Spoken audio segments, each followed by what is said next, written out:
मेरे एक व्यूअर्स ने रिक्वेस्ट किया था कि जो नेक्स्ट वीडियो आएगा उसमें मैं मिनिमम वेजेस की बात करूं और चाय बागान के मजदूरों का जो मिनिमम आय है वो कम से कम 500 रुपया होना चाहिए।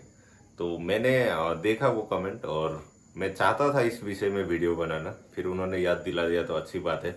तो देखिए, मिनिमम वेजेस का जो बात है ये अभी से नहीं, बहुत पहले से ही ये डिमांड चलती आ रही है। और जो सरकार बनी, सत्ता में जो आई, और उसका मतलब मिनिमम वेजेस, चाय बागान में मिनिमम वेजेस का कहीं ना कहीं एक बहुत ही बड़ा रोल है, क्योंकि सेंट्रल की तरफ से मिनिमम वेजेस लागू कर दिया गया था। इस तरह की भाषणबाजी चलती थी इलेक्शन से आगे, और सब कोई मान भी गए थे, मैं भी मान गया था। लेकिन स्टेट गवर्नमेंट नहीं दे रहा है, इस तरह की बातें होती थी। लेकिन अभी जब सत्ता परिवर्तन हो गया है तो अभी भी कुछ बात नहीं हो रहा है। और रिसेंट में मैंने एक मंत्री साहब का एक बयान भी देखा, जो उन्होंने किसी को इंटरव्यू दिया था, तो वो आप देखिए पहले।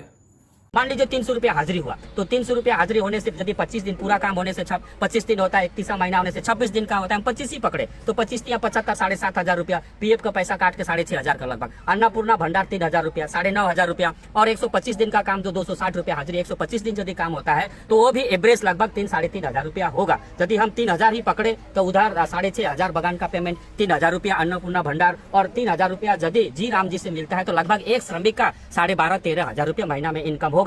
और दो लोग यदि एक ही परिवार के करने वाले हैं तो लगभग 25,000 रुपया घर में जाएगा। ऐसी व्यवस्था आने वाले समय में हमारे जो मुख्यमंत्री है शुभेंदु सभी ने देखा, मिनिमम वेजेस की बात उठी तो उन्होंने बढ़िया से एक्सप्लेन किया कि एक चाय बागान का मजदूर 30 दिन में 6,500 रुपये कमाएगा, फिर 3,000 आपका क्या अन्नपूर्णा भंडार घुसेगा, फिर 3,000 अगर मतलब 120 दिन का काम होगा तो ग्राम जी की तरफ से आपको कम से कम महीना में 3,000 हो जाएगा।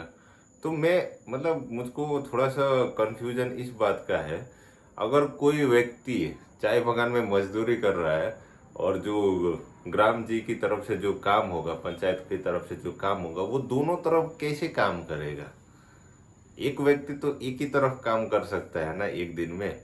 और दूसरी बात रही कि मिनिमम वेजेस एक अलग मुद्दा है, अन्नपूर्णा की योजना एक अलग मुद्दा है। इलेक्शन से पहले ही बात हुई थी कि मिनिमम वेजेस दिया जाएगा, और इलेक्शन से आगे ही ये डिसाइड हुआ था कि अन्नपूर्णा योजना दी जाएगी। ये दोनों चीज अलग अलग है। इसको जब अभी के समय में युवा और जो चाय बागान के मजदूर जब सवाल करते हैं नेताओं से, तो उन लोगों की तरफ से इस तरह के जवाब आते हैं। तो आपको क्या लगता है, वो मिनिमम वेजेस के बारे में सोच रहे होंगे? मुझको उनसे कोई मतलब आपसी कुछ नहीं है। अगर अब टाइम लगेगा, मैं समझता हूँ मिनिमम वेजेस आने में टाइम लगेगा, ठीक है। लेकिन इस तरह के बयान देने से तो लोग गुमराह हो रहे हैं ना, और जो समझ रहे हैं उनको तो ऐसा लग रहा है कि वो लोग मिनिमम वेजेस के बारे में सोच ही नहीं रहे। और इतना ही मैं कहूँगा कि हर एक ट्रेड यूनियन को, जितने भी चाय बागान में अभी ट्रेड यूनियंस है, उन सभी को एकजुट होकर मिनिमम वेजेस की डिमांड रखनी होगी। और सरकार को ये इंश्योर दिखाना पड़ेगा कि सरकार मिनिमम वेजेस के बारे में सोच रही है। और अगर वो सोच रही है तो इस तरह के बयान नहीं देते। मैं भी अभी तक नहीं सोचे हैं। और देखिए, मैं पहले ही बोल देता हूँ, अभी तो ज़्यादा बोलने से डिफेमेशन का केस का धमकी भी आ जाता है। तो आपने जो पढ़ा इसके ऊपर मैं आपके ऊपर डिफेमेशन केस भी कर सकता हूँ। कर सकते हैं। पहली बात, आप झूठ बोल रहे हैं। आप जो बोल रहे हैं उसका कोई संबंध नहीं संबंध है। तो इसीलिए मैं ज़्यादा कुछ नहीं बोलूँगा। आप लोग सभी कोई समझदार है, आप सभी को समझ जाइए कि हमारे नेतागण क्या चाहते हैं हम लोगों के बारे में। ट्रेड यूनियन से डुअर्स, तराई और हिल्स, उन सभी को एकजुट होना पड़ेगा।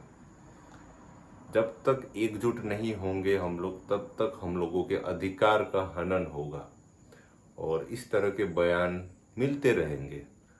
हर एक नेता इसी प्रकार का बयान देगा। जय हिंद, जय भारत।